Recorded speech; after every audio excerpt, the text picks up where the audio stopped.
Right. I assume Trish will be here sometime soon. Good evening. Today is December 17th, 2020, and I call to order the Town of Cohasset Conservation Meeting. The time is 6:30, and we are holding the meeting remotely via the Zoom platform. In attendance this evening, and I would like each of you to answer present as I go through your name.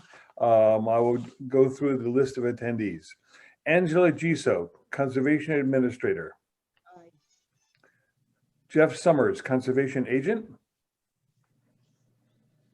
You there, Jeff? Okay. You're on mute, Jeff. I think he's there. I've seen him. Sorry, I'm here. Okay. Kathy Berrigan. Kathy Berrigan, present. Eric Eisenhower, present. Trish Grady, are you there yet? We will welcome her when she gets on. Chris McFarland. Here. Jay Pimpare. Jay Pimpari here. Marianne Witherold. Present. And Associate Commissioners Tom Bell. Here. And Heather Seitz. Present.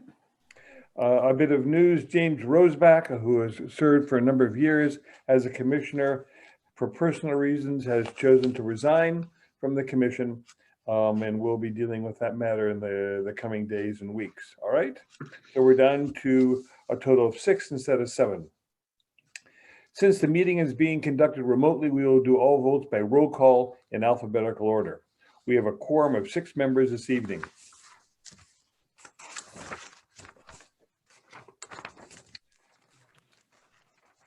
If anyone in the audience listening would like to address any of the applications, you will need to check the chat box on your screen. Our agent will be monitoring the chat box and any questions indicated. Jeff, do you want to quickly review the availability of the information that we're presenting and how they can call if they're having problems getting through? Yeah, sure. So if anybody in the audience, Jeff, just, oh, sorry, there you are, Trish. I saw you calling on the 508 number, but I see you're in now. So sorry about that. Great.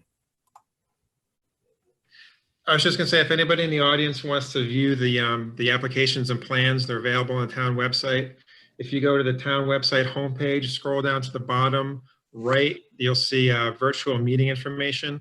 If you click on the click here, that'll bring up today's agenda with the associated applications and site plans.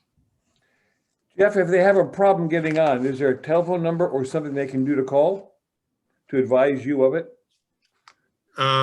They can email me. My email is jsummers, so it's JSUMMERS @cohassetma.org. And then I can try to help you, but if the link on the agenda that's posted doesn't work, I'm not sure what I could do immediately to help them, to be honest with you. Chris, I just corrected if you guys go up to the upper right-hand corner, you'll see a little grid there and you click on that and it says speaker view, gallery view. You want gallery view, not speaker view. Yeah, I changed that. And that gives you the whole schmuck. Thank you. Okay, thank you. Trish Grady, I understand you're here now. Could you please answer present? Nope. She's got to turn her, you're muted, Trish.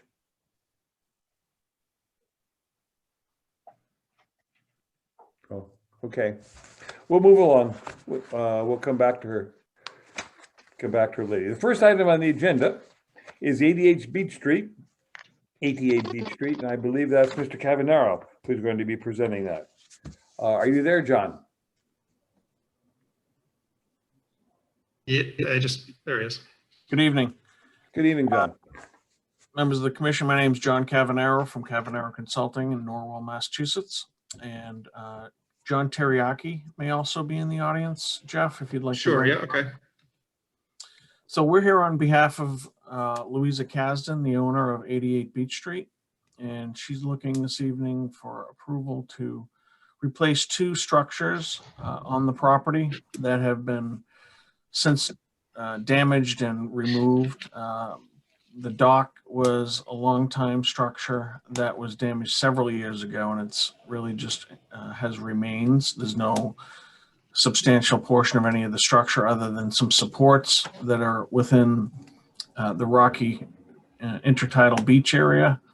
And there's still steps and access down to the lower area that has been converted to really pedestrian access to get to the water. So one piece is to not replace the pier itself, but to put back a removable ramp and float down at the lower level.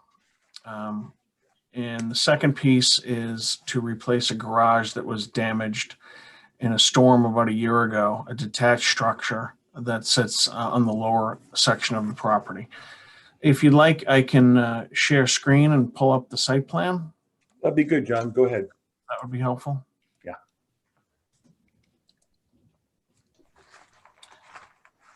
So here, if everybody can see that okay? Great. Okay, 88 Beach Street is essentially access to Beach Street, Main through an easement right of way that's sometimes referred to as Keene Lane in town records. So the lot itself is actually bisected by this right of way. So the lot actually straddles both sides of the right of way. It's a about 2.25 acre lot, and it spans on both sides. It fronts on Little Harbor on two sides, with the peninsula is out in the top corner of the sheet where the zoning requirements are. So just to start down at the water side, I'll zoom in here a little bit. So the resource area is down here. We have land underwater naturally. We have a coastal bank, and we have land subject to coastal storm flowage. We also have pockets of salt marsh that are sort of scattered, dotted across this lower area. There's a much larger swath of salt marsh around the bend here that no work is being proposed over. But we're proposing work in this area. You can see as I zoom in sort of the remnants of where this old dock system existed. And it ran really almost in line with these boulders they look to be placed along the alignment. And then there's another small foundation structure right about in this area. So the plan is to essentially eliminate these two steps by just creating a level area here to attach a removable ramp and a float that would sit essentially on the mud at low tide and would provide better pedestrian access rather than walking across the mud flats. This is sort of a rocky mud flat to any type of water vessels. The idea is to put this removable ramp and float that can come out seasonally and provide better access to the water sheet. So that's one piece. The second piece is on sort of the front section of the property, where there was a detached structure that sat atop this concrete slab, and it sat about a foot below the flood elevation. The flood elevation on this side is elevation 11, NAVD 88, and we have a salt marsh that's located across the street from the right-of-way, from the detached garage. We have a 50 and a 100-foot buffer zone that come into the property.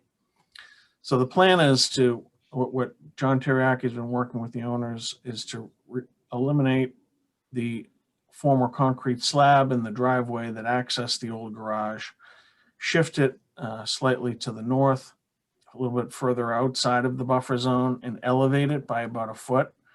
The ground slopes up in this direction naturally. But the plan is to, by design, put the first floor of this new slab, garage slab, at just above the flood elevation of elevation 11. So this would become flood compliant by virtue of having it above the base flood elevation.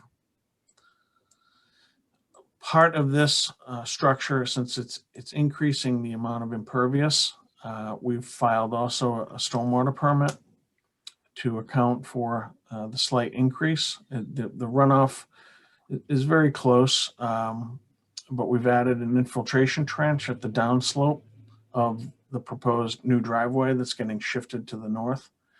So that will pick up any runoff that will come off of the new driveway apron to the new detached garage. So with that, we have received a DEP number for the project. There's a look at the profile of the removable ramp and float. And here's a look at the infiltration trench that will be sited on the downslope of the driveway. With that, I'd be happy to answer any questions. John, Yeah. do they have, Yep. John, do they have a Chapter 91 license for that dock, or does that need to be applied? No. They didn't. Like a lot of docks on Little Harbor, some of them went through an amnesty program. Yeah. This did not. So What does that mean, John? Amnesty program? in the 90s, DEP sort of put out a blanket notice to all Commonwealth residents that had dock structures. And they said, look, we know a lot of these structures are not licensed, but we're going to give you a certain window and give us a very minimal permit filing, and we'll give you a license for what you have. This was not one of them. I just mentioned that because some of these older docks did get licenses that way. This one, we did not find a license. So what we're proposing does not require a license because we're not constructing anything below mean high water permanently. We're just putting in the ramp and the float, Okay. attaching it to the stairs. John, what's the structure made of that 3 foot by 40 foot ramp? Because what's going to carry that whole 40 feet? Are there some special I-beam, or what's the structure for the? It's an aluminum ramp, but it sits on both ends. It'll be fixed with a pin hinge on the float on one end, and then on the concrete landing on the other end. And it can carry that whole 40 feet? Yeah. How, as far as the float goes, is that going to be, are there any heli anchors or anything on the bottom of that, or how does that float actually, float? Well, it floats because there are float drums Yeah. underneath the structure itself, but it's structurally supported really just by this ramp and the anchors, the 2 pin hinge anchors on either end. This doesn't get a lot of substantial wave action out here, but this structural ramp, we've had a few of these designed, one actually right around the corner at the end of 88B Beach Street.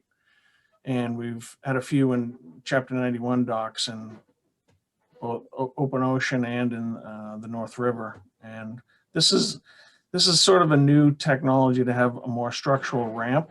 It's a stiffer ramp, and it doesn't need the bottom tackle underneath the ramp, underneath the float. So there's less occupation on the mud flats. So Division of Marine Fisheries prefers that. So we don't have to put any helical anchors or any type of bottom tackle. Yeah. I was actually just looking at the Division of Marine Fisheries letter that was dated December 14th. I assume you got a copy of that. Yes, we did. They did have 2 quick comments. Yep. The first one was respect to the boulders. Yes. And do you want to, would you mind just addressing that in the Sure. DMF comment? They had recommended that the removal of the boulders not occur in the salt marsh due to the impact. It was just a recommendation. So, Right. but if you could address that, that would be great. Sure. Yeah, there are 2 comments. One of them is pretty standard. When you have a ramp, or I'm sorry, a float that will not have water underneath it at mean low water, they like to see skids elevating the bottom of the ramp. The bottom of the float, so that we've used the word benthic activity before. Good Scrabble word, but it's basically to allow the microorganisms and shellfish, if there are any, to basically have an oxygen. I'm getting too fancy with my words, but they like to have oxygen underneath the ramp. that's the benthic activity that we're looking to get. So they want to have some separation between the bottom of the drum and the mud. Yeah. So that's a pretty standard comment. As it relates to the salt marsh boulders, so by observation out here, it looks like, and this is a pretty sparse patch of salt marsh, unlike some of the denser patches that are around the corner. But based on observation, it looks like these placed boulders are actually inhibiting the salt marsh. No guarantee. It could be that the salt marsh was always there, and that was always the limit, and the boulders are doing nothing. But it looks to me like getting rid of a few of these boulders would actually maybe allow the salt marsh to maybe even grow naturally. But there's probably a few that are actually within the footprint. The salt marsh sort of bends off in both directions, and there's a sort of an old foundation here, and there's a couple boulders up here, so they're sort of scattered. Really 6 half-dozen. Leave them, move them. Either way, it's the ramp will sit above them.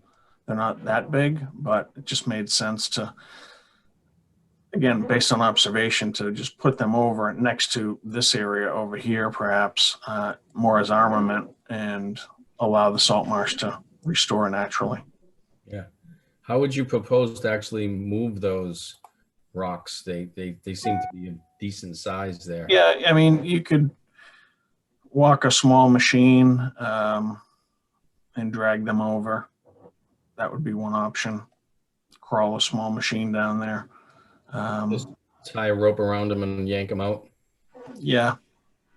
Yeah, they're really not that big. I bet a couple of people could probably dig them up, pry them up with a shovel, and probably even lift it and move it over. I can show some pictures. Yeah, I wouldn't want to try and lift them. I'm not saying they couldn't be moved, but Yeah.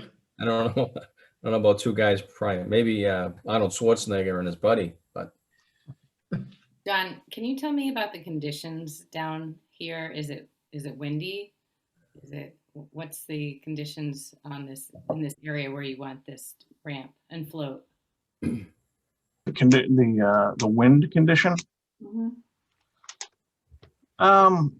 Well, I can't speak to mile per hour, but this is around the corner from the peninsula. There's a peninsula that 88B Beach juts out. This continues on, maybe at the USGS map. I could swing over.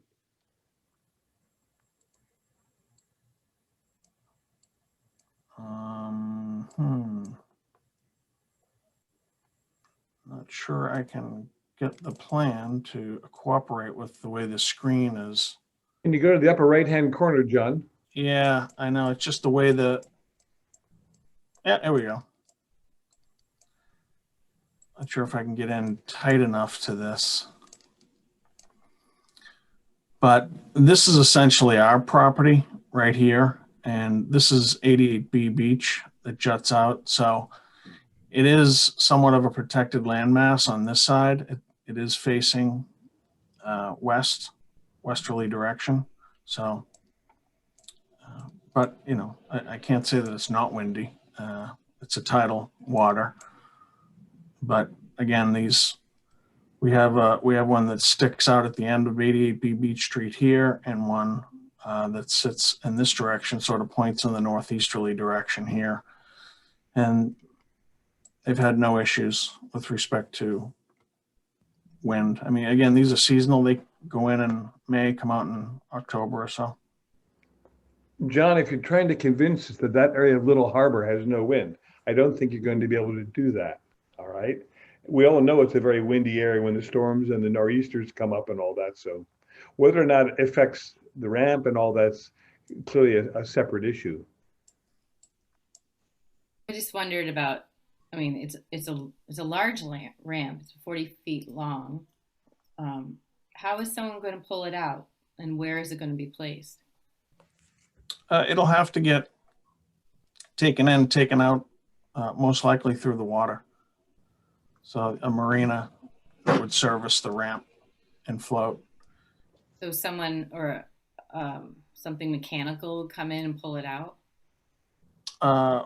Mechanic, you mean from either on the water side or Mm-hmm. lift it up? How are they going to drag it away by boat, or are they going to pull it up onto the land? Yeah, most likely. They would float both of them off, put the ramp on top of the float and carry it off. This must be quite common, John, this type of bringing boats in and removing ramps and piers and all that from Little Harbor, because Sure. there's a large number of them there. Yeah, I mean, there's many marinas that service these. Yeah. John, we have a letter here. You've seen it. Jay mentioned it from the DMF. It is certainly not positive for what you want to do in terms of working in the salt marsh area and working in the boulders, all right, through the salt marsh. On the surface, I'd say this project is going to go nowhere from my point of view until we deal with that. These are protected areas. Our job is to protect the wetlands. And this project is going in an area where there is growth and aquatic material that receives protection under the law. Now, I understand we're not talking about the Serengeti Plain here. There's not a lot of it there. But then again, it's winter, and I'm not really sure how much grass is here in the month of July and August, all right? But it's rather sparse now.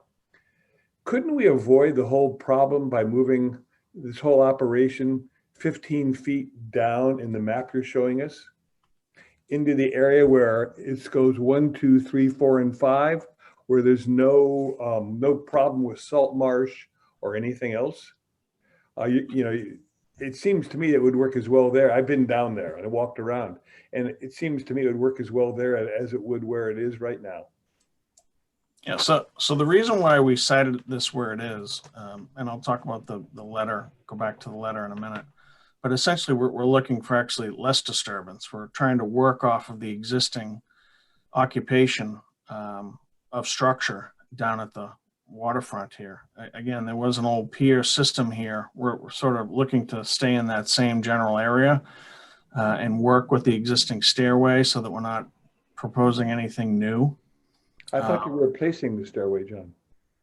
No, well, actually what we're doing is just going to fill in the 2 steps so that we have an anchoring system to put the support hinge for the ramp. That's all. We're not looking to expand that. We want to keep that footprint as it is.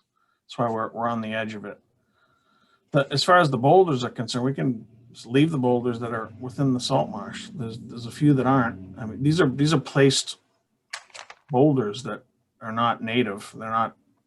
It's not a naturally occurring system. They were probably dumped there as part of this former pier structure of some sort. I'm not sure. I thought I read that the steps are going to be removed, John.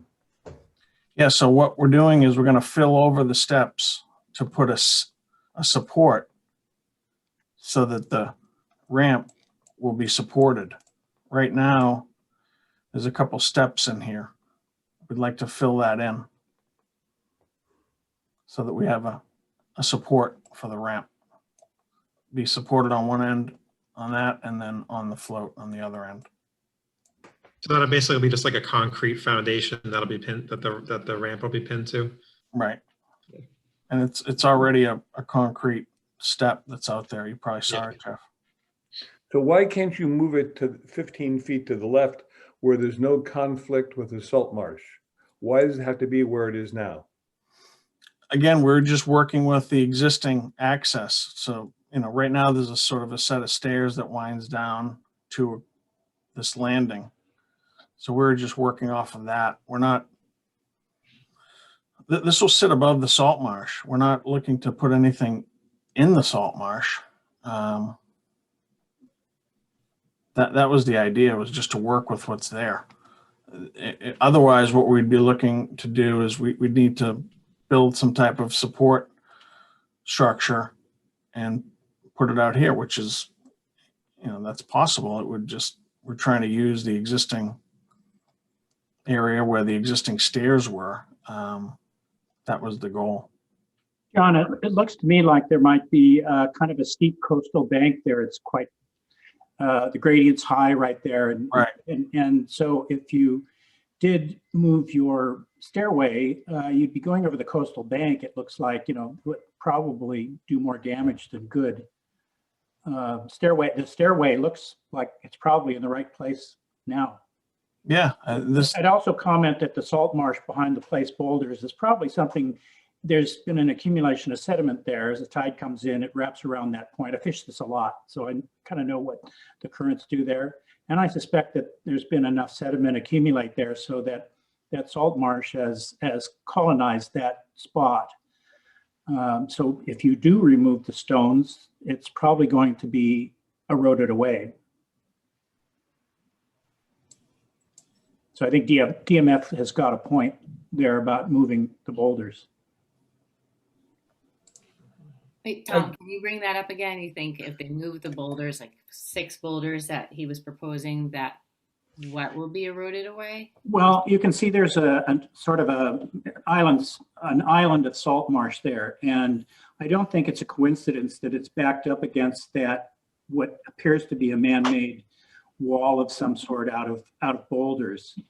And probably I looked at the photos and it looks like the old dock had been there quite some time, and probably enough time so that some fine sediment would be entrapped against that boulder wall on the incoming tide there.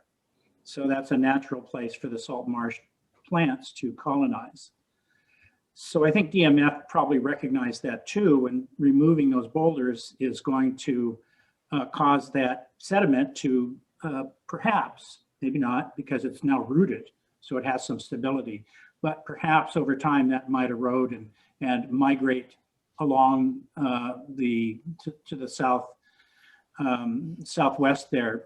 You can see there's another island down just where John sort of, yeah, that's exactly right. And so these things are, it's a dynamic system. These things do tend to migrate. I'm not sure that it's all that detrimental to see these small bits of marsh migrate along. They're going to do it anyway, except for this one hit a barrier, and maybe it's gained some strength because of that. So so if you move it to the southwest, as Eric's suggesting, you're going to have to go over a steep coastal bank. That doesn't look like a great idea. The staircase looks to me to be in a pretty optimal place. And Tom, so you need to find some workable solution here for this, that maybe you can curb the stairway a little bit more to the southwest, just maybe 4 or 5 feet, and move the dock just maybe only 3 or 4 feet is all you need to do to really gain what you want to accomplish. John, correct me if I'm wrong. Did you say earlier that there's no issue from the perspective of installing the ramp and float if you leave the boulders where they are? right. Okay. Yeah, the boulders are not going to impede this alignment, but certainly we could probably shift it a little bit and just do enough, split the difference and do nothing and rotate this slightly and just modify this a little bit. The way you've got it drawn, the float's the northeast corner of the float's gonna rest on those boulders, and probably not the greatest thing for a plastic float to twice a day or whatever to sit on top of those boulders. Well, right at the end, actually, there's almost like a foundation. It's a barrel. It's almost like an old sonotube. So we're gonna take Another one of those. Oh, Yeah. yeah. Yeah. So that's what we're gonna take out, and the boulders are sort of in between. John, are you going to? John, the way you're showing the stairs being modified to hold the dock, there's no reason that dock couldn't rotate 10 degrees or something, could it? Right. Is there? No. Yeah, we could do that. And then you just get it away from the wall, and Right. yeah. Now, could you go back and just say again why chapter 91 is not applicable here? Because we're not putting in any permanent structures below mean high water. So this is the end of the permanent structure. Yeah. So mean high water is further down slope. Yeah, but I'm gonna look to the other commissioners and to Jeff on this. Wasn't there an issue with a permanent dock that you had to provide for access past it? Underneath it. Yes, yeah, when you have a pier, Yeah, okay, a permanent structure, you need to have certain elevations. yes. Yeah, above the ground for public access to get underneath. And why isn't that true here? This is a removable, this just comes out seasonally. I mean, Yeah, I understand, but and- that's and the season that people would want to pass. I'm looking for clarification, that's all. well, they can walk, they can get around this, they can come up here and walk around, but it's below mean high water is what they have to be able to. Between, Actually, you can't get up there and walk around legally. As soon as you cross mean high water, Yeah, if you're a that's true. fisherman, you're trespassing. that's true. And I noticed that the Division of Marine Fisheries didn't comment on that. That's typically something that they always comment on as well. I think, from my point of view, it's always good to have, if there clearly was some type of a pier or a dock in there years ago. There's Jeff has posted the pictures. There's some footings that were there and still there now. This is not we're not talking about pilings being driven into the salt marsh as we have experienced on previous projects and over the past few months here in front of the commission. This is, in my view, it's a pier, but it's a floating pier. There's no disruption of the salt marsh from the pier itself. It doesn't sit on the salt marsh. It doesn't even sit on the surface of the harbor other than the float. It's kind of cantilevered out there a full 40 feet. The Division of Marine Fisheries letter mentioned two things. One was the recommended not removing the boulders. As we heard from the applicant, that could probably be done. And they're only talking about the boulders that are in the salt marsh anyway. So that's higher boulders that are in there now, the line of, I don't know, 20 or 25 feet of boulders. So it sounds like that issue has been addressed. And the other issue that DMF brought up was trying to move the dock out further, which, that doesn't seem to be like it needs to happen anyway. I think moving the dock as an option is probably not in the best interest of the environment and would do more damage. And I think just leaving it right where it is would be beneficial, and maybe moving it over a couple of degrees to maybe get it away from the salt marsh. But again, it's not even touching the salt marsh. You basically walking over it and looking over to the right at the salt marsh. There's no disturbance of the salt marsh at all. The only disturbance would be if you remove the boulders. So if the boulders stayed, then the salt marsh would remain intact as is. That's just my opinion. John, if you were to re-angle it downwards, the float, a number of degrees, getting it away from the salt marsh, that would work, would it not? Yes. Okay. And then you leave the boulders there. Yep. Right, as is recommended. That seems to overcome most of the objections and concerns about this. Does anybody else have anything that they would like to say about this? No, that would satisfy me. Can we look at the other part of the project? Yep. That's So what- we'll get on to that in a second. Okay. So moving to the other side. The garage. Yes. So here's You're leaving some, I noticed in the diagram, you're leaving some remarkably large trees out of the drawing where the proposed second-story deck is supposed to be. Is there a reason for that? Are they being removed, or is that an oversight? Because they seem to, as I looked at it and I measured it off, that they would impinge on where you're building. And you can see the trees in the photograph that you provided. I'm sorry, say that again, Eric. I apologize. Okay, if you look where the proposed second-story deck is. Yep. Right now, there are 2 or 3 very large 15 to 20-inch trees there. And you can see them in the photographs you provided. 1, are you cutting them down? 2, where are they on the diagram? Yeah. So In there's, that area. yeah, they're not located clearly. So we could certainly add those. John, I pasted off. They look exactly where that proposed second story deck square is, all right? Okay. I'm wondering why they're left out, because you have the other trees, you know, in front on the left and on the lower right-hand corner, you have the trees, Right. but these are left out. And if you want to see the ones I'm talking about, you can go to the photographs that are enclosed with this, and you'll see the Okay. trees there in the distance. Yeah, I don't think John has those photos. I can share my screen if you want to see it though, John, but those, I'm going to stop share. yeah, if you can. All right, give me 1 second here.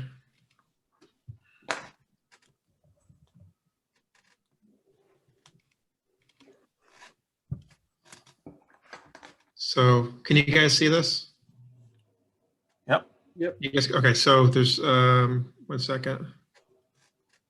So it's basically this, Yeah. these trees here. So it looks like this area is kind of going to be the back of the garage, and then the deck would be a little bit further to the right of this. So you can only see the one here, but there's another one next to it that's off-road to the right. So that's the trees that Eric's talking about. Yep. Yeah, I can't explain why they're not there, other than it wasn't captured in the original topo. So John, we can certainly locate them and find out exactly how they fall. yeah, it seems to me, having pasted off, John, and measured it, that those trees either would be under the proposed second story addition in the drawing, Yep. or the trees would be right up against the side of the building, which I don't think is in anybody's best interest. So, John, when is the expectations for this structure to be built? And is this like a carriage house, you would say, like a garage with a second story structure, like rooms upstairs? I can maybe ask John to speak to that, but it's essentially a garage with living space above. So, And what's the timeline to build this? John? Woods there. Good evening, John Teriyaki Architectural Design. To be honest, I'm not 100% sure about the timeline. It's been shifting, and the owners have been changing their plans, but we can certainly touch base with them again and update the board. I think the town is thinking of redoing zoning or laws on carriage houses coming up soon. So I was just wondering if that may be applicable, or just to know when this was being considered for. My guess is within the year. It came down about a year ago, John. Right, I think so, yeah. So my guess would be that they'd want to put it back. We're in front of the Zoning Board of Appeals for this project as well, because of work in the floodplain. Okay. But the plan would be to execute this, I would say, in this calendar year. 2021 now. 2021. Okay, so it's already gone to zoning and it's now in the appeals process, because is that what you said? Yes, we expect to close the hearing in January 5th. Thank you. So you begin building, John, what, in the spring of next year if it goes ahead? That would be the soonest, yeah. But it Yeah. would, Tell me, the shrubbery that's currently in front of the area that you're building, have you identified that? can I go back to my screen, if you don't mind? Sure. So say that again, Eric?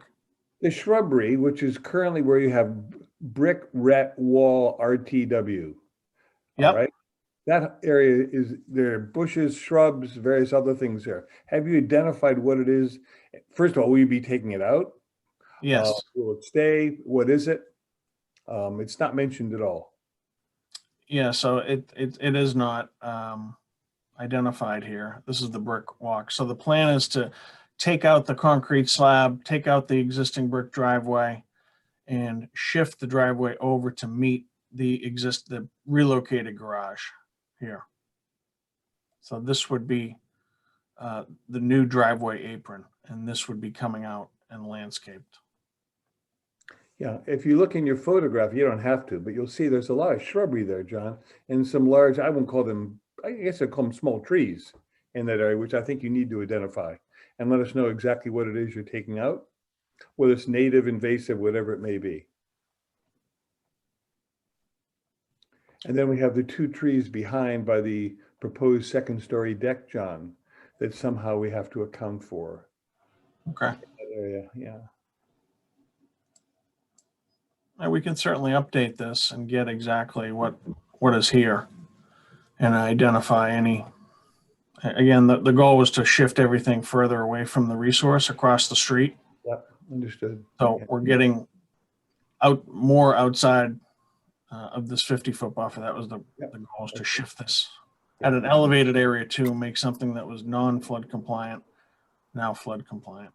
John, from a pervious pavement or penetration viewpoint, having it open and flood compliant, so you have a wash through underneath it, I guess, which is what you'd have with the open doors and all of that. How does that affect the pervious and impervious calculation?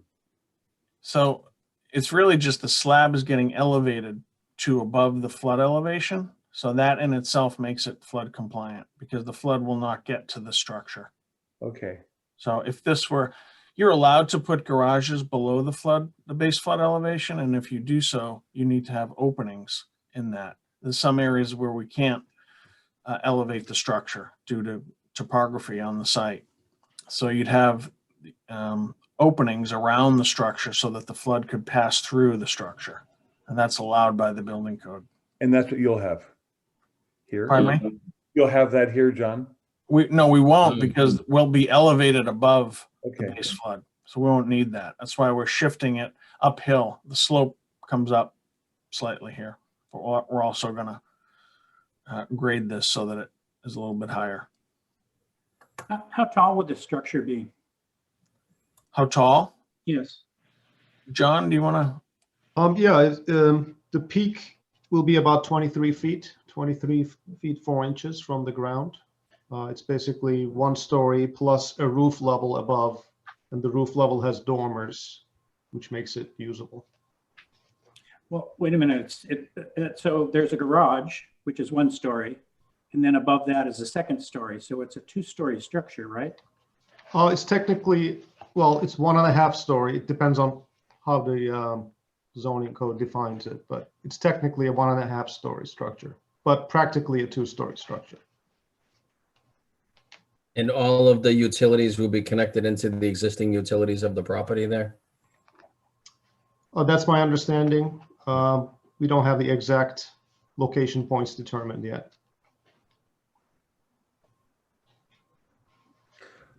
From a stormwater calculation viewpoint, John, have you performed anything here or do you not have to?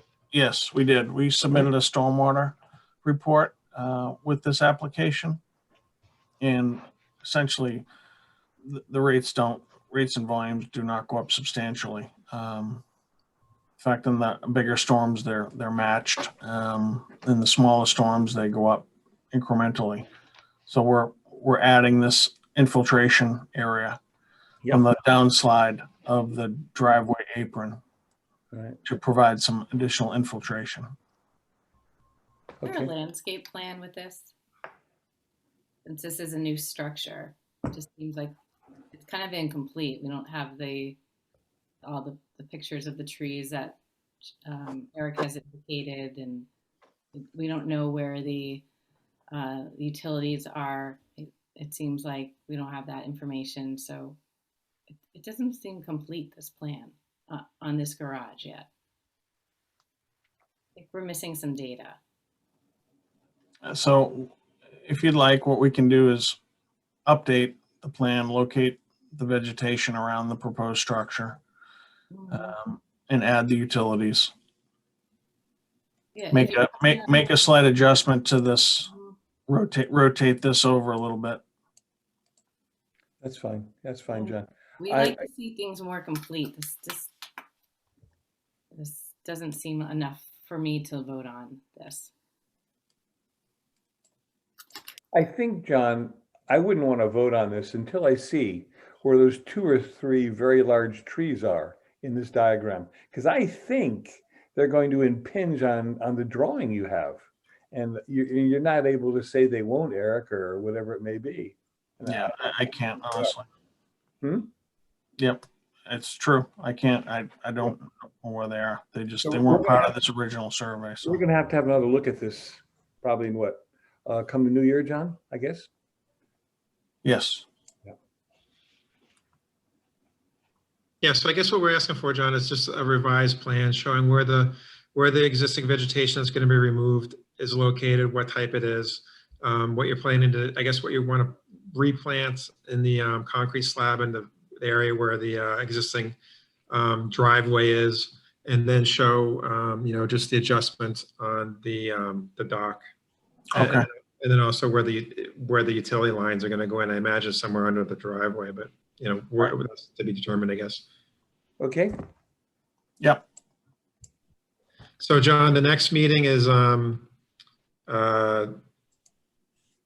January 7th.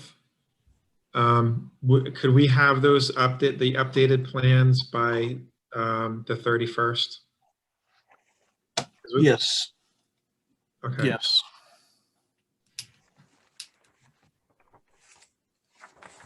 okay. May I just ask one question about the float? Can I just go back to the float for a moment, please? Yep. John, when you said they were going to put the float on skids, is that the same as the float stops that are mentioned in the DMF letter? Yes, Okay. yes, And the DMF letter, it says it recommends if you can't move the float further seaward to gain more water underneath the float, then they said if that's not possible, because we didn't talk about that, they said they recommend the float stops be set at 30 inches as the float will be installed within the mapped shellfish habitat. So will that 30 inches be part of the, will it be incorporated with the skids you're talking about? Will we? that's exactly what it is, actually. Okay, It's the 30 different inch. nomenclature, but the point is to elevate the float so that there's air underneath the drums. Okay, and it'll be the 30 inches, it won't be like 2 inches, it'll be Correct. recommended. Okay, just checking, make sure I understood. Thank you. Okay. Anybody else? John, we'll see you in the new year then, all right? Thank you very much. See you in a couple minutes, and then we will see you then as well. So I wish you all happy holidays. And Mr. Teraki, Merry Christmas to all of you, all right? Thank you very much. Good evening to all of you too. Bye-bye. Thanks, John. Bye-bye. Thanks, John. Next on our list is 73 Whitehead Road. And I'll read the notice of public hearing into the recording. In accordance with Massachusetts General Law, Chapter 131, Section 40, the Cohasset Wetland Bylaw and the Cohasset Stormwater Bylaw, the Cohasset Conservation Commission will hold a public hearing on Thursday, January 7th. Excuse me, wrong date. I had to correct this.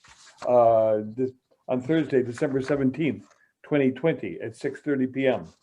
via remote participation on a Zoom platform with applicant Roger Wade for notice of intention 20-24 to raise and replace a garage at 73 Whitehead Road. Good evening. Again, for the record, my name is John Cavanero from Cavanero Consulting in Norwell, and I'm here on behalf of Roger Wade, the owner of 73 Whitehead Road. I'm not sure if Roger is in the audience, but if he is, if you'd be kind enough to elevate him, as well as Jim Kelleher, the architect, the building architect, if that's possible. If you would be okay with me sharing screen again. Yeah, that's Jeff? fine. So I will do that and bring up Roger's site plan. This is a property that does not need a dock, so we will not talk about that this evening. But we do have also another small detached structure. In this case, it has not blown down yet, but Roger would like, he's been working with Jim Kelleher to rehabilitate the existing detached garage structure that he has. It's essentially an exercise studio. And what he'd like to do is to take down the existing footprint and slightly shift it over, expand it by about 8 feet closer to the center of the lot, just outside the 50-foot buffer line. So today, the lot, this is 73 Whitehead Road. So this is probably almost 3/4 of the way down Whitehead Road. Before you get to the bridge out to Whitehead, this is on the right side. It fronts on Whale Meadow. There are several resource areas on this property on both sides. From Whale Meadow side, we have beach, we have land subject to coastal storm flowage. We have a dune that sits behind the beach. So the dune sort of runs up to a stone wall, and then it sort of meanders its way around and ends at the tennis court, which is located on the adjacent lot. And it sort of curves around. So this property is encumbered by buffer zones. From the nearest is the dune on the Whale Meadow side, and across the street there's a wetland on the other side of Whitehead Road that also has buffer zones that come into the lot. So there are a lot of lines on this drawing, and that's the reason why. So the entire lot sits below the base flood elevation at this location. So the entire property is land subject to coastal storm flowage. Some of the structures are flood compliant that have been reconstructed, and some are not. This is not. This existing building is currently not flood compliant. So the proposal is to take this existing structure down, rebuild it substantially within its existing footprint, and as I mentioned, shift it over slightly. We do have, I hope, all the trees located on this. There are a number of trees and landscape throughout the property. There would be no trees removed to reconstruct this garage.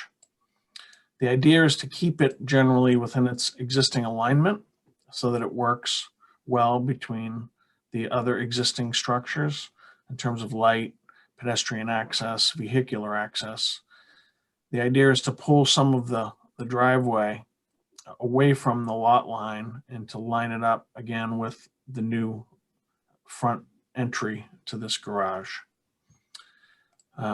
We are, because we're increasing footprint here, we've also submitted a stormwater permit, and part of that is to include a dry well that will capture the new roof gutter alignment, and that will be sited to the rear of the building. There's a detail on the plan for that. These are all sandy soils out here, so we do have good infiltration and fairly low water table with respect to the sand, naturally occurring sand.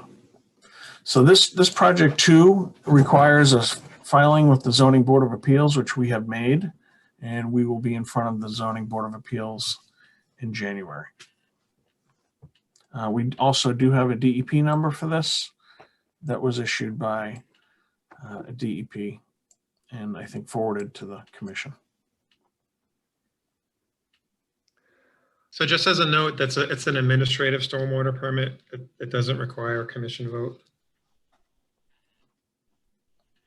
John, what's the elevation going to be for on the slab? It looks like it's like 9.2 and 9.3 for the existing elevation. Is that going to be raised up to be? No, it's going to be maintained because it's really not, this is a pretty level site. So we don't have the opportunity to elevate this anymore. And we wouldn't be able to get it above the base flood elevation, which is 10 across the lot. So what we'll have is flood openings, flood vents. That's the second option to make a structure flood compliant, is to have vents that will be sited around the perimeter of the structure to allow the flood to pass through the structure in the event that would happen. It hasn't happened since, that's not a frequent event. Yeah. And then my other comment was similar to the comment on the last application. Since this is going to be a living area above, how are the utilities going to be tied in there? So same way. Everything is on site. So any connections, there's currently power and other utilities will be connected off the existing services to the building within the lot. John, you proposed to build within the 50-foot area, incremental new building. What is the square footage of that? So within the triangle there, yeah. Yeah, it's this right here. So it's probably about 70 or so square feet. It's 8 feet wide, Yeah. and it looks like it's about, so you're probably in the 70 square foot range, plus or Right. minus. Yeah. And the that area now is used what, as lawn or Yes. walkway or whatever it may be. It's- Yeah. Yeah, it's I'll zoom in here a little bit. This is all lawn. Yeah. There's a brick walk that comes from the back of the existing structure that goes to the entry to the main dwelling. So it's not virgin territory, virgin soil by any means. No, Something's already been developed, used, that's right. thought upon, built upon, all that stuff. Okay. All right. Commissioners, any other thoughts, comments, questions? Is there anyone who feels we should not go ahead with this or has reservations? Okay. No, my only question is whether or not there's been a variance request. That's all. There's a limited there's work in the 50, but in my personal view, that is very limited work that's being done there, and I don't personally have a problem with it. It's also existing long, Jay, it's not beach or virgin forest or anything like that, is it? So, all right. Well, I understand that. I'm like I say, it's going from a pervious surface to an impervious surface. In the past, the commission has, questioned it quite a bit. I personally, in this particular case, I'm not questioning it. I'm supportive of it. So I just wanted to throw that out there. There is a variance request in the application as well. Thank you. Jay, do we vote on the variance request separately or do we do them both together? No, you just do the order of conditions and then a variance request. So there'd be two motions here. I'd just like to say too, if there's anybody in the audience that wants to comment on this project, to please do so in the question and answer. There's nothing in the question and answer at this time. Okay. Unless there's any further comment. I thought this was administrative, so I didn't think we had to vote on it. So the administrative is a stormwater. Oh, Yeah. okay. So I'll make the first one. Jay Pimpari would like to make a motion to issue a variance for the project at 73 Whitehead. Is there a second? Second, Okay. Let's go through the roll call vote. Kathy Berrigan, Kathy Berrigan, aye. Eric Eisenhower, aye. Trisha Grady, Trisha Grady, aye. Chris McFarland, abstain. abstain, that's an A. Jay Pimpare, Jay Pimpari, aye. Marianne Weatherald. Aye. Okay, so that's 1, 2, 3, 4, 5. That's 5 in favor and 1 abstention. So the project passes. Good luck. Well, we still need an order of conditions here. Hold on.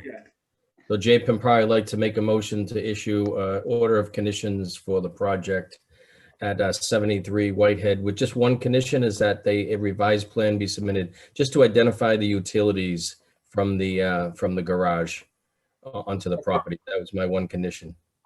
Okay. We vote on that? Do you need a second? Second? I second. Second. Okay. Kathy Berrigan, Kathy Berrigan, aye. Eric Eisenhower, aye. Trisha Grady, Trisha Grady, aye. Chris McFarland, abstain. Jay Pimpare, Jay Pimpari, aye. Marianne Weatherald. Aye. Okay. Once again, that's a vote of 5 in favor and 1 abstention, and the order conditions are issued. Now we have to do the variance. I think we already did the variance the there. variance. So this project can go forward as is. That's included? Yeah, well, yeah, we just did the variance in the order of conditions, so it's good to go now. Thank you very much. Fine, thank you. Happy holidays. We'll see you Thank next you. month. Thank you, John. Thanks, John.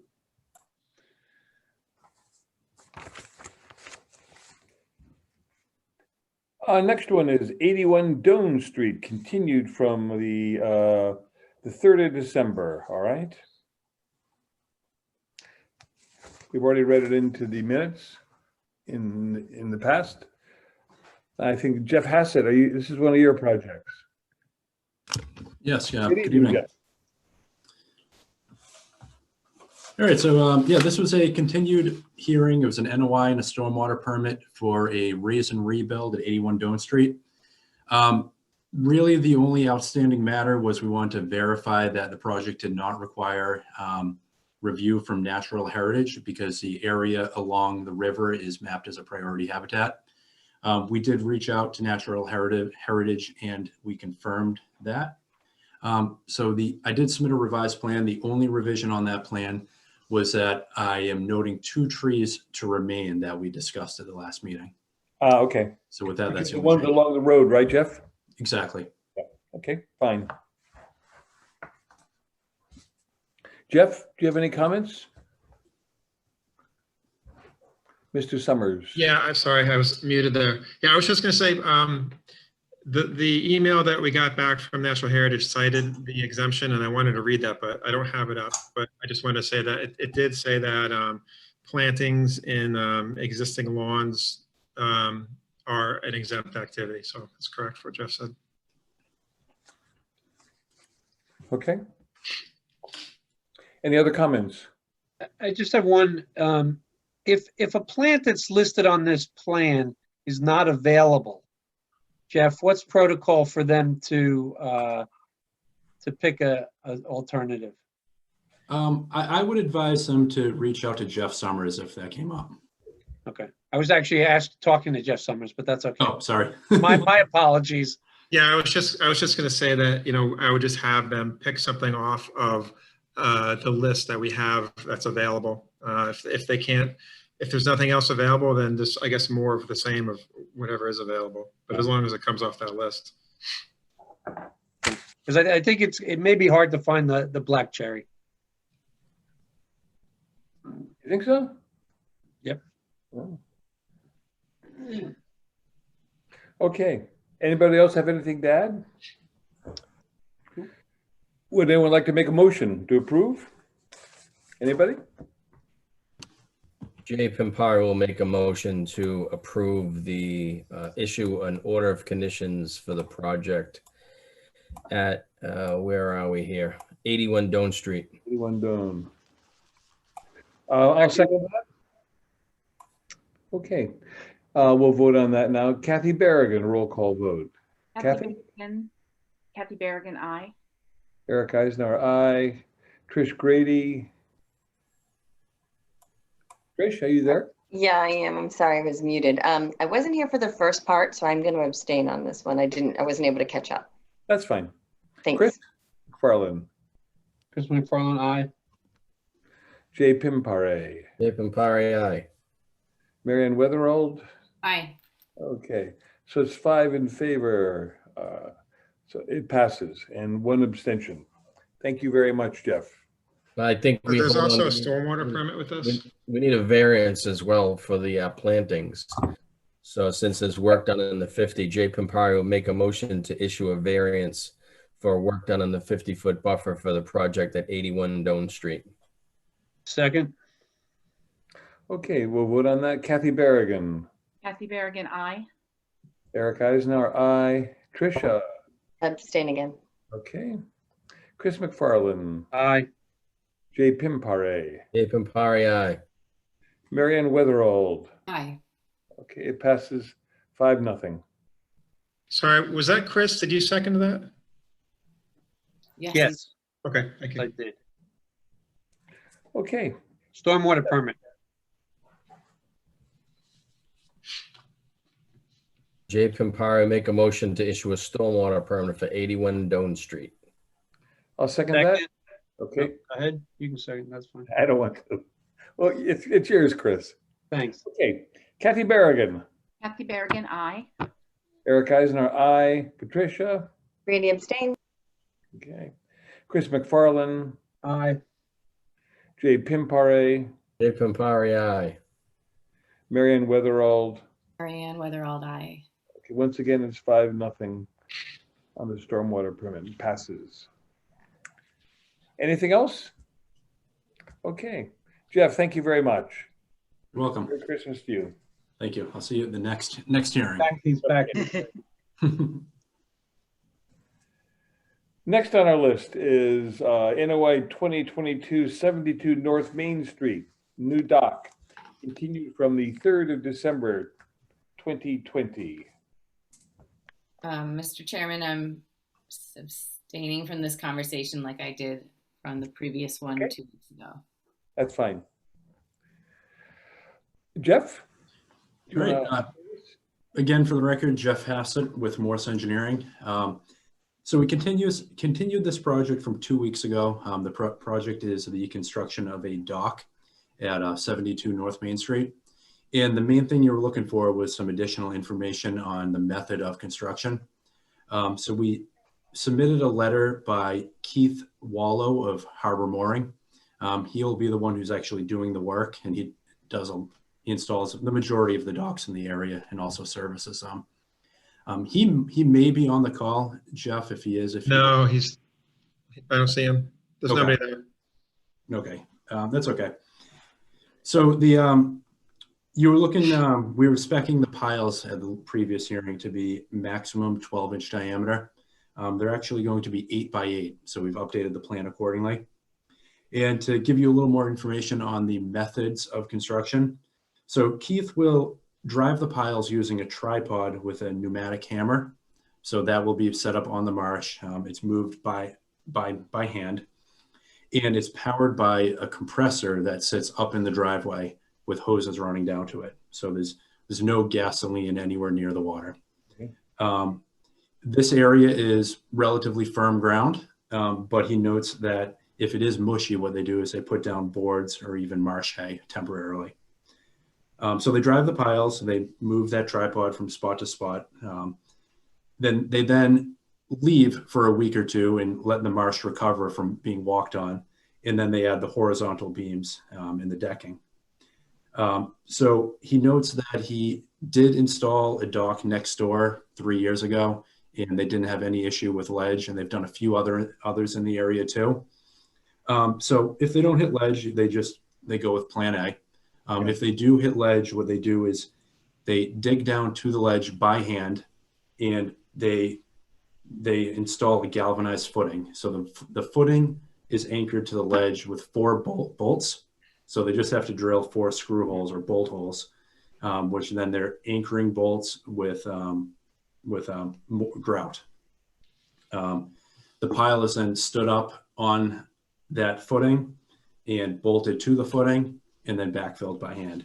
So that's the only difference. It's minimal impact on the salt marsh. They just have to dig a hole slightly larger than that 8 by 8 pile. And but he notes it is unlikely based on the other work that he's done. So I believe that was the extent of it. I'd be glad to answer any questions. I have one question. I'd like you to summarize. When you're putting in these aquatic, these maritime structures, piers and all that, when do you have to have 5 feet and when is it not necessary? Because we had one earlier. I didn't quite understand the answer from John Cavanero. His does not require the height of 5 feet for people to pass underneath, but yours does. What is the differentiating factor? I can answer that for you, Jeff. Because I looked it up while we were talking to Kevin Hour.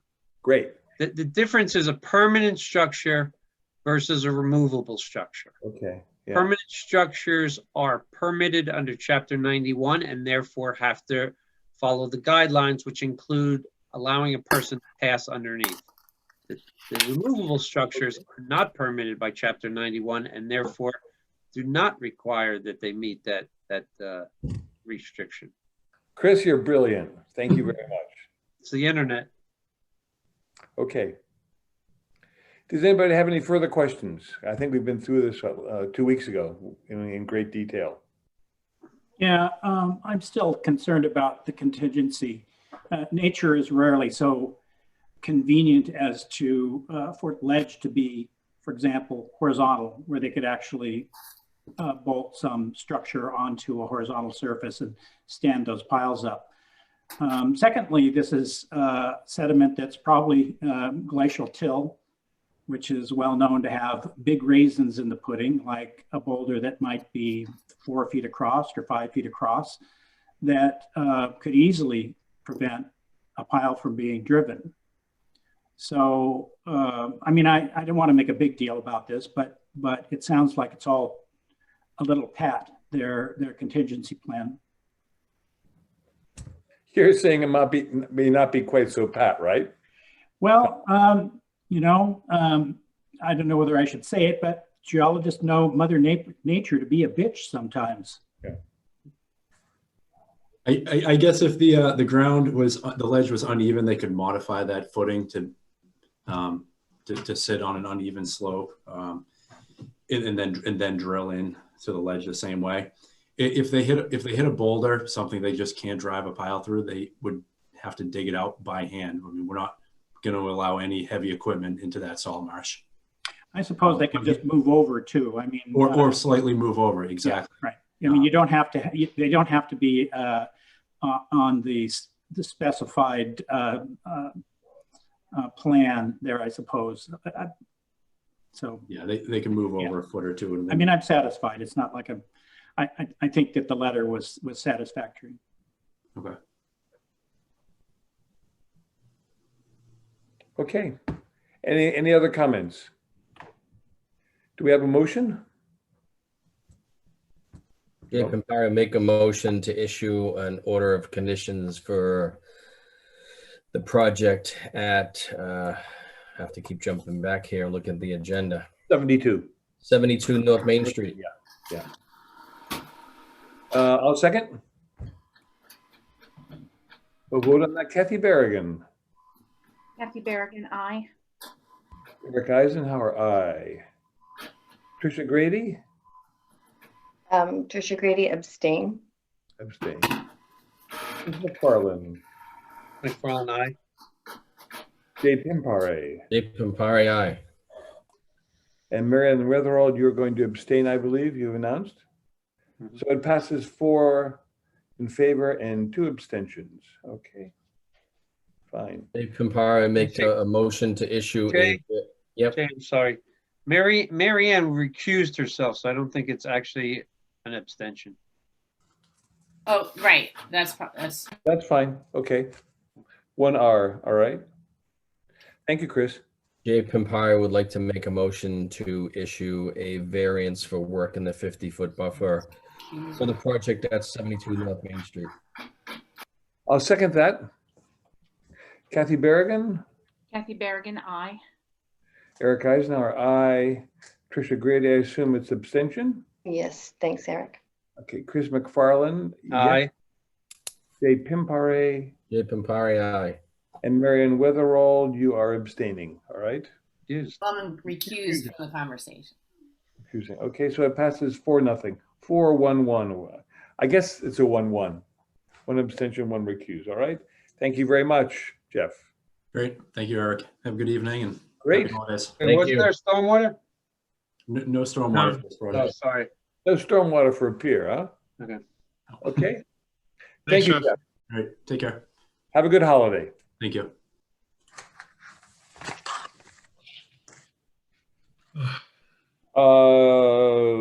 NOI 2021, SWP 2029, Dolan Lane has been continued until the 7th of January 2021, so we will not be reviewing that. And we're at the end of the projects. Jeff, do you have any conservation agent updates? I just wanted to mention 3 certificate of compliance requests that I have. The first one was a project from last year. It was 66 Margin Street. It was the house that's it's kind of was opposite of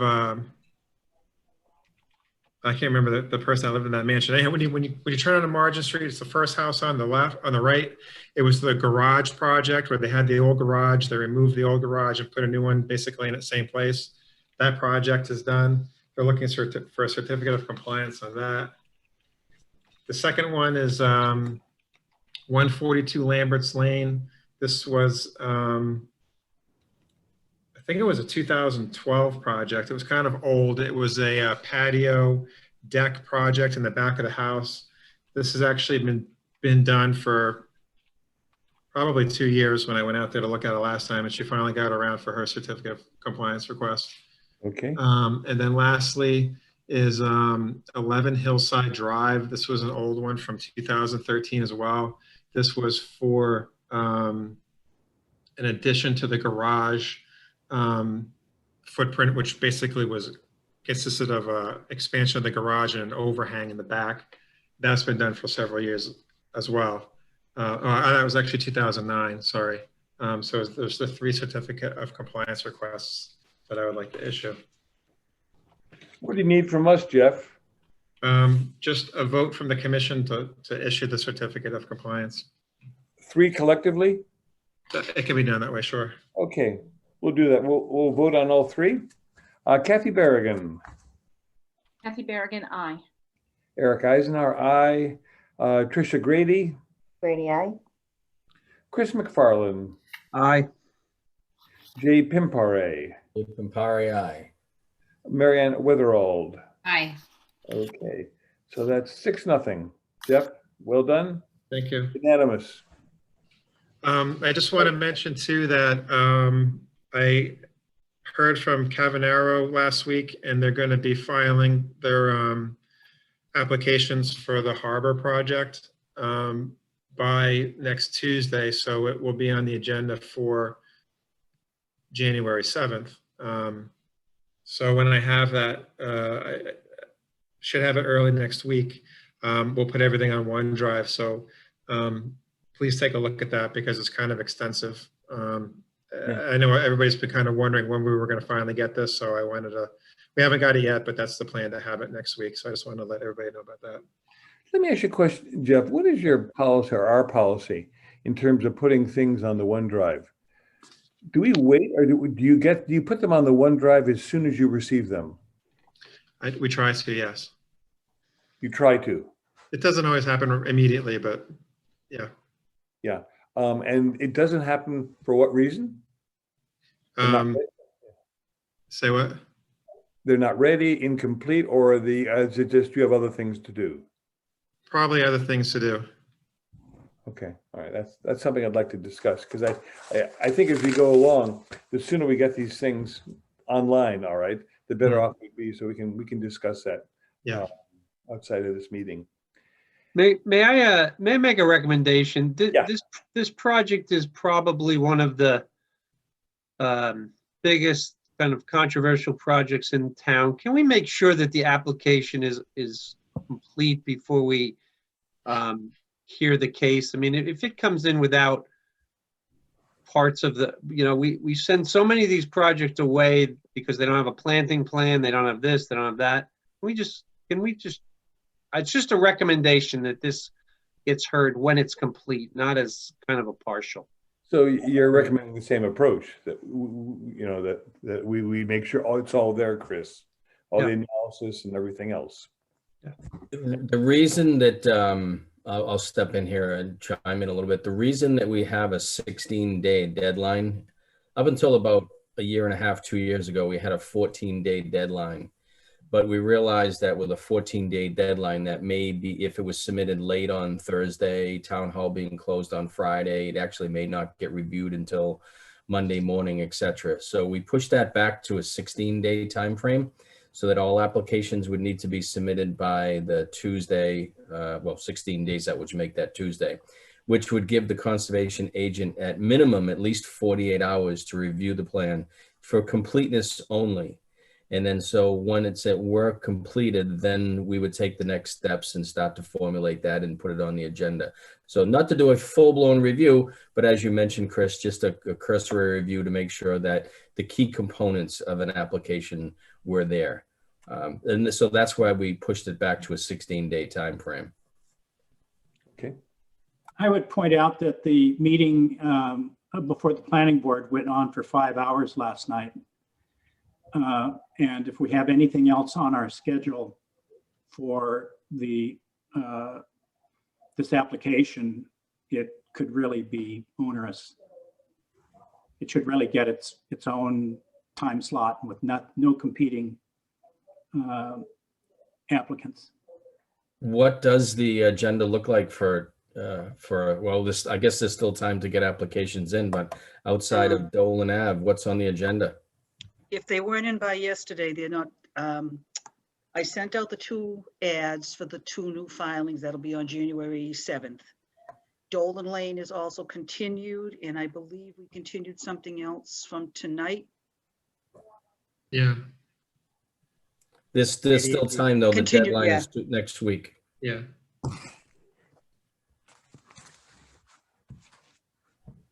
So it's just Dolan Ave and the potential harbor project? Well, No, Alright. it's Dolan Ave, 88 Beach. 88 Beach, and then Yeah. 2 new filings. One's on Whitehead, and Jeff, can you help me out with the Yeah. other one? I forget where it is. You had to ask. I just remembered the Whitehead one. It's, yeah, well, to Can't draw a Tom's blank point, on it, while you're so. thinking about that, I think it probably might be worthwhile for the chair to look at the applications and see how much time needs to be invested. You'd hate to start a potential 2-hour hearing at 9+ o'clock here. So it's a great comment worth consideration. would I mean, people be- something- yeah. Something we could do also is, because it is kind of a, a large project, we can deal with the other 4 that we have, listen to their proposal and then just call it a night, let it soak in. We can come back, to 2 weeks later with, more questions. You know what I mean? We could just listen to the proposal. It's gonna take them probably an hour to tell us everything they want to do. And then say, thank you, we'll, reconvene in 2 weeks and then go from there. You're We talking do about the go- non-harbor proposals. Yeah. Yeah, I think, generally speaking, when we have some of these large projects, it's expected that it's not gonna, there will not be a decision, yes or no, on the first night. So I would expect that with any large project, there are a couple of hearings on this, but yeah, to Jeff's point, I don't think you need to belabor every single issue. Potentially, again, when you have a large project, listen to the project, the proposal, ask some questions, and then kind of go from there. Yeah, Will so we one do, thing, will we do the meetings now on Zoom? Would you be amenable to maybe doing a separate meeting for this harbor project? Not in, you know what I mean, like on another day? We have its own meeting on just the harbor Yeah. project, no other. Just a suggestion, yeah. yeah, so that's actually similar to what I was going to suggest as well. I've been on the, the client proponent side of a couple of big projects before, and before most of the boards, we've wound up just agreeing on a separate night. Obviously, it'd be more work for the board because it would be an additional night to the regularly scheduled Conservation Commission, but we have found it useful, especially if there's going to be a large crowd with a lot of people wanting to comment, having a dedicated night for it, or like Jeff suggested, opening up the meeting, letting them present their case, and then continuing it to a separate night to try to address it. And that way, all the other projects aren't wading through the continuation of the the large project to get to theirs at 11 o'clock at night or something. Jay, what do you recommend? Do you have any? Well, I certainly hear all the points, and I would agree with Tom and Heather with others. I think what you should probably do is physically look at. There's plenty of time.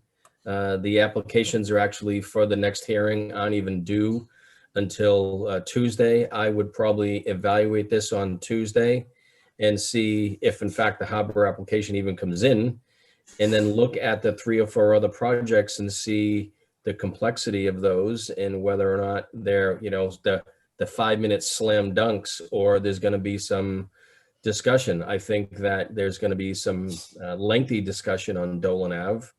And I think just looking at some of the others, I'd hate to even think that we were going to start the harbor project at potentially 8:30 at night. I don't think it's fair to anybody. So I think that you should regroup, talk to Jeff, and look at the applications themselves and see how detailed the 3 or 4 others are. And if in fact that you feel they are, then absolutely, do it the night before. Do it the Wednesday before, but you also have to look at other competing schedules as well. The planning Wednesday's board tough because Wednesday has planning. Yeah, so, there are other meetings involved. You might have to shuffle things a little bit, but I think you should reevaluate it all on Tuesday when all of the applications are in hand. Okay. See what you're dealing with. Although I think planning that week, because I do the planning minutes as well, I think they're meeting on the 13th. I don't think they're meeting the same week as we are. I can check that tomorrow when I go to the office. Can I just ask, while most everybody's here, what would everybody's availability be on a Thursday, like say the 14th? So we would have like our regular meeting the 7th, do something on the 14th, go back to a regular meeting on the 21st. Would most people be available on a Thursday in between? I don't think we're going anywhere. I'm have to fine double with our that. Heather, you have a ticket? Yeah, I'm fine. That's fine for me. Heather, how about you? Marianne? I guess I'm here. Kathy, yeah. I have a snow day tomorrow. Yeah, I just wanted to ask in case, I talked to Cavanaro, just to see what, if that was even an option. So that's why I wanted to ask everybody. It sounds like a decent option, Jeff. Probably better than having a Wednesday and a Absolutely. Thursday. All right. Yeah. And Wednesdays, you got to stay away because planning right now is into the harbor overlay and all that, and the meetings are intense. But where they're going to meet on the 13th, that would, if we do it on the, you know what I mean, it wouldn't be any problem. The only thing I wanted to just point out, I think it's a Thursday nights seem to be conservation nights, which is good. There's Exactly. not anything else. Keep in mind though, that it's expected when you have a large project that there will be some continuances. So when you continue that, you are going to continue it most likely 2 weeks from the date of the hearing, which means every Thursday for the following from January, February, March, and April, potentially you can expect to be here. So unless there's a very light agenda where you can piggyback a potential harbor meeting onto a lesser agenda, but you won't know that. And you also have to give the applicant time to revise applications. So as we move forward, if that's the case, you also have to keep in mind, moving it to an off night is not a one-timer. It's most likely going to be an off night every other night, which means Thursday nights or Concom night. I guess rather intense and not enough time to sometimes review everything too. Yeah, so just things to consider. We're the only people on Thursday night. We're the only, like, they might have like a small committee or something meeting somewhere, but as far as someone who's the public will tune into, we're the only one on Thursday nights that really gets a lot of attention. I think the other issue is this going to be a really enormous project from a conservation viewpoint? Well, I guess you'll find that out on Tuesday, and I don't want to speculate, but that's why I say, I think you should reevaluate it all on Tuesday when you have the physical applications in hand. We'll look at it Tuesday and we'll get back to you next week, okay? That makes sense. Great. Yeah. And it is, as it is available, can you send us a special email aside from just posting it? 'Cause- Yeah, sure. Oh, absolutely. Absolutely. Especially to let you know that it's on the OneDrive. Mhm. Yeah, That would that's be fine. really helpful. We'll do that for sure. Yeah. Thank you. I wanted to ask Jeff, did you manage to get up and look at Howe Road? And I think there were some other things that we requested that you visit at our last meeting. I remember Howe Road, yes. Yes. I can't remember the other ones that were mentioned. I could be mistaken about other ones, but I remember the certainly, Howe Road, yeah. Eric and I went up there last week. Yeah. Looked at that. Looks a mess. And We talked about Redgate a lot. 2 weeks ago. Yeah, Redgate, yeah. So for Redgate, they put Yeah. down wood chips for Mhm. their cover. Remember we talked about them stabilizing, The silk sock put around. right? So they put silt socks in It's and not. they covered everything with wood chips. Mhm. It's much. So back to Howe Road, were you able to confirm that the trees that had been marked for preservation on their 2017 stormwater permit had actually been preserved? From what we could tell, it looked like it, yes, because there's a large, when you stand there looking at when you're looking at the site, they're putting the driveway up on the left side. And then there's a large kind of a bowl of exposed ledge. The few trees that were left down front of that is showing on the plan. Everything along the front of the, along the edge of the road is to be replanted. They're going to put in a stone trench for driveway drainage and along the front, and then the outside of that stone trench will all get replanted. They're also proposing new planting up along, when you're looking at it again from the street, up along the right-hand side of the property. Other than that, pretty much there's nothing left as far as original vegetation on there. There's very little bit showing on the rear and left-hand side, but other than that, it's all come out. So basically, they're still in compliance with the stormwater permit that they were initially issued. Is that accurate? Here's that way, Tom. Great. Sorry, Eric? I said it appears that way, that they're in compliance. Yeah, and I think it's a mess right now, but I think, it'll be easier to tell when they're done. And then we look at the site plan again and where we see lawn where there was proposed trees, and that's where I think the issue really becomes in your face. That's when you can really see what what they've done and what they haven't is when it's all done. But it's from what we can tell now with the condition that it's in, it looks like yes. Great. So I guess, Tom, in that respect, the final decision of the jury is still out. All right. It's got to be cleaned up a bit more and move further along. All right. It's a messy process to remove that much ledge. There's no doubt about it. I don't think any of us, when we approved that, had any idea what was going to happen there like we're looking at right now. I certainly didn't. All right. But then again, I guess I don't have much of an imagination. Well, It's really pretty they're abominable. lowering the ledge by 17 feet. Yeah. I was told that they're going to be blasting all the way through April. And we should really review that plan again. That doesn't sound anything like we would have approved on. So let's just take a look back at that. I would just say that Brian Baldwin submitted a plan to the commission, which had a footprint of a building, and that property has changed hands twice now since then. Yeah. And from what I can tell, the building footprint probably went out the window with the first sale.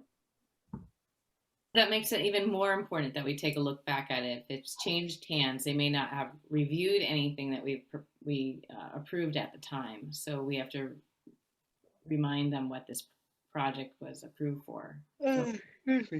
So Okay. I have the actual approval here right in front of me that I'm staring at. Yeah. And there is a distinct proposed tree line outlined on the property. And that was something that I was looking at. It's very distinct. You can't miss it. It's nice and color coordinated. I'm happy to share it with you if you like. There clearly is total destruction up there. It was expected given the amount of ledge. Blasting is out of our jurisdiction. True. But I think you got to take a look at the plan and see where it is. I'm happy to share my screen if you want. Yes. Please. Jeff, is it possible for you to put that plan back on the OneDrive? Can you see it? Yeah. No. Yes. There you go. All right. Oh, yeah. So here you go. And this is the driveway, but basically this whole area is all, I think if I go to this, if you look at this property here, this all in this is a proposed tree line that goes all around, and it goes all around to the back of the property. I'll move up here a little bit. Everything in green was to stay the same. This was like a line in the sand when you see the proposed tree lines. So all the green was proposed to stay. All And the the way hash down to marks, the- Jay? What's that? The hash marks down below? Down, Yeah, that was, that's, I believe that's an infiltration chamber, a crushed stone trench here. there's certainly no trees down there. No, he's talking the hatch green. Yeah, I'm talking about this whole area here all around. Yeah. All these trees, everything in front, the entire frontage of the property, and this whole area, all was to remain as is. All these big trees there along the bordering property, all were to remain. Now, it's clear that obviously with this, you have to be, I use the term a lot, you have to be a mountain goat in order to get up this driveway. It's pretty steep, and then when you get to the top there, it's all open, but it's been, you can see just from the footprint of the plan with the house, the garage, the driveway, and the driveway coming all down, that one would expect that there would be total disturbance up there. But my only question is the tree line here. If all of this has been disturbed, and it's been disturbed all to the edge of the property, and all these trees in the back are all been disturbed and removed, then they've gone above and beyond what we approved in the plan. So next time someone's, Jeff, if you're up there, take this plan and look at the proposed tree line as it goes around, and just make sure that all these trees are actually still intact and still on the property. We know that everything has been destroyed in the front here, but there's reasons for that. I would also comment that just looking at this, could you scroll back up to the top, Jay? The elevations here, these are wrong.